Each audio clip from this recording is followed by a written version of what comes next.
We just got back from Bolivia a couple weeks ago. This is the newest addition to our family, Paki, the alpaca.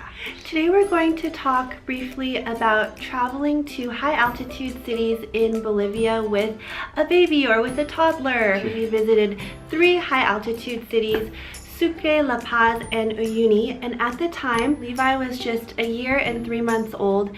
We want to preface the video by saying that we are not health professionals, so everything we say, please take with a grain of salt. Levi is just going to be coming in and out of the shot. He's got a bunch of toys in the back, so please excuse him. Oh no, don't! Oh, Levi, can you not touch the camera stand? Oh, it's really sweaty. Oh, why are you so sweaty? So we're going to start off the video by talking about our biggest concern, which was altitude sickness, and then at the end of the video we'll have a few other tips to share. Altitude sickness is basically low levels of oxygen at high altitude, regardless of your age, your gender, even your level of physical fitness, and past experiences with altitude sickness can strike at any time. You just have no idea if it will strike, when it will strike, and to what degree it will affect you. There's a lot of conflicting information on the internet. Don't take a child who can't talk and therefore can't express how he or she is feeling physically. Kids adjust way more quickly than adults because they naturally have a higher heart rate. The environment may be too harsh for young kids. Your kid just has to vomit once and then he or she will be fine. Don't be selfish as a parent. The kid won't even remember the trip and it will be physically straining. We took all of this into consideration and we decided to move forward with our travel plans and kept the following things in mind. Increase in elevation gradually. So we basically built our itinerary around acclimatization. We flew in and out of Santa Cruz, it's not at a high altitude. From Santa Cruz, we flew to Sucre, which is at about 9,200 feet or 2,800 meters. We stayed in Sucre for 2 nights, and then from there we flew to La Paz, which is at 11,975 feet or 3,650 meters. And we stayed in La Paz for 3 nights, and then from La Paz we flew to Uyuni, where we stayed for 2 nights. And Uyuni, kind of at its lowest elevation, is around 12,000 feet or 3,700 meters. But there are parts of the salt flat, because it's the largest salt flat in the world, that reach up to 15,000 feet. I don't think we went to that area. If you do an overnight tour, then you would get to higher areas of elevation. The point of this strategy is to allow your body to gradually adjust to the lower levels of oxygen in the air at such high altitudes, and your body really needs time to do this, not just a couple hours, but often a couple days. Hydration. There you go, Levi. So yeah, we were drinking a lot of water, taking in about twice as many fluids as we would usually take in at sea level. We drank Pedialyte. Pedialyte is more commonly known in its liquid version. It's kind of like a baby version of Gatorade or Powerade.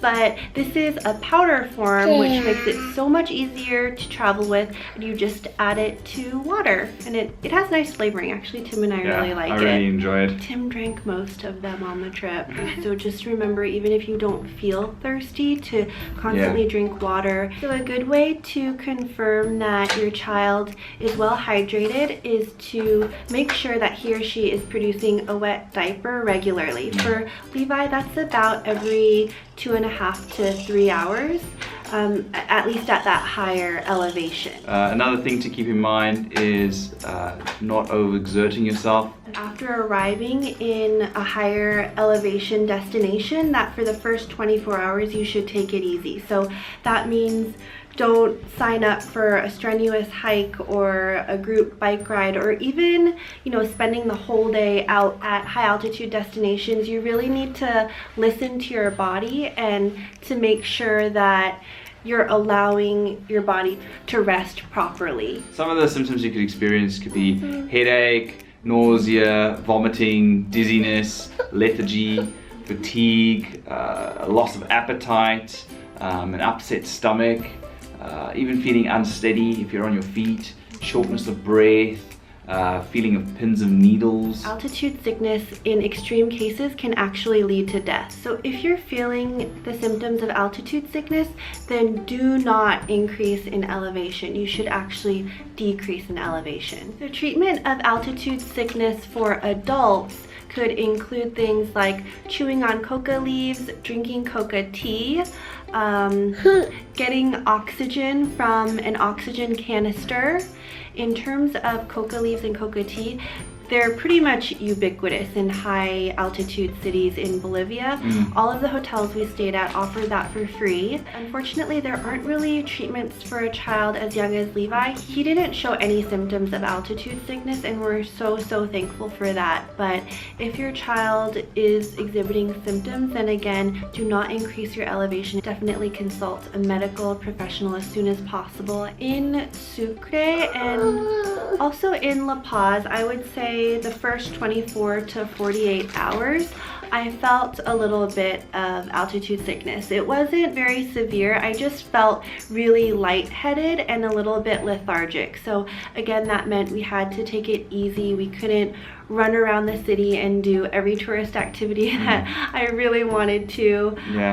We had to significantly cut down on our priorities in terms of what we saw and where we went, but doing that and staying hydrated and then following our acclimatization itinerary meant that we were just fine. These are a few other tips not related to altitude sickness. One being sunscreen. Yeah, the sun is pretty harsh at higher altitudes because the air is thinner. So easy to catch a sunburn. We also highly recommend sunglasses for your child and invest in a good pair. We recommend the brand Mustachifier. They make a really cool looking pair of sunglasses for babies and toddlers that have polarized lenses and 100% UVA UVB protection. How cute are these? They're like little wayfarers or frog skins. Come, Bubba, show us. Oh yeah! Hey, cool dude. We recommend packing in layers, especially warm layers. In the daytime, it can be pretty hot, and then in the evening, very cold. We invested in a snowsuit. We got this on sale at Columbia. It's a pretty intense snowsuit. Like, you can see the inside is lined with a fleece material. So once I got this, I was like, oh my gosh, is Levi actually gonna need this? We did use it in a uni on the day that Levi and I walked out to the salt flats. It was extremely windy, and that's another thing to keep in mind is there's a very strong wind chill. But it kept him warm, and he looked so cute in it. He looked like a little snow goblin, didn't you? That's right. And then just a note on the type of tour that we ended up booking in a uni. We decided to stay at Luna Salada Hotel, which is located on the edges of the salt flat. We stayed there for 2 nights, and then we did a private day tour with Red Planet for $300. We chose to stay at Luna Salada because from the hotel you can actually see the salt flats, so it's a beautiful view, and you can even walk to the salt flats. It's only a 45-minute walk. It's just a way to get extra time on the flats. And then the reason we did the private tour option, which is a lot more expensive than joining a group tour, is again out of consideration for Levi's comfort. We wanted to be able to dictate ourselves the pace of the tour, how much time we spent at each site, and for example, if Levi had a blowout or something and we needed to stop for half an hour to take care of it, then we wouldn't be inconveniencing the rest of the group. But he did not have a blowout. On the salt flat tour, they only provided lunch. In between, they don't give you snacks or water, so it's really important to take your own set of snacks. We can't say that everyone who goes to Bolivia will have the same experience that we did, but we hope that with these tips, it will give you more confidence in planning your travel with a little person as young as Levi. And again, he was only 1 year and 3 months, and he did incredibly well. Just wanted to let you know that we'll put our itinerary in the description box so you can use it as a reference as you are trip planning. Happy travels! Adios. Adios. Gracias for watching. Is it kind of crooked now? Yeah. Ah! You're blocking the shot, man. Yeah. Wanted to let you know. Right. Okay. Ooh. Veggie chips. He loves those. Yeah. That's one thing you have to do is confirm everything verbally and better yet in writing. Okay, let's continue. All right. Basically, what altitude sickness is low. Sorry. Oh my gosh. Okay. Well, it's pretty potent. Basically, what? Oh, should we start over? I feel like Yeah, it's already yeah. so long. Okay. Weird. Okay. I'm sorry. Okay. We have two. Oh. Hello. Hi. Should I put that in the video? No. It's on camera. Oh. That is all.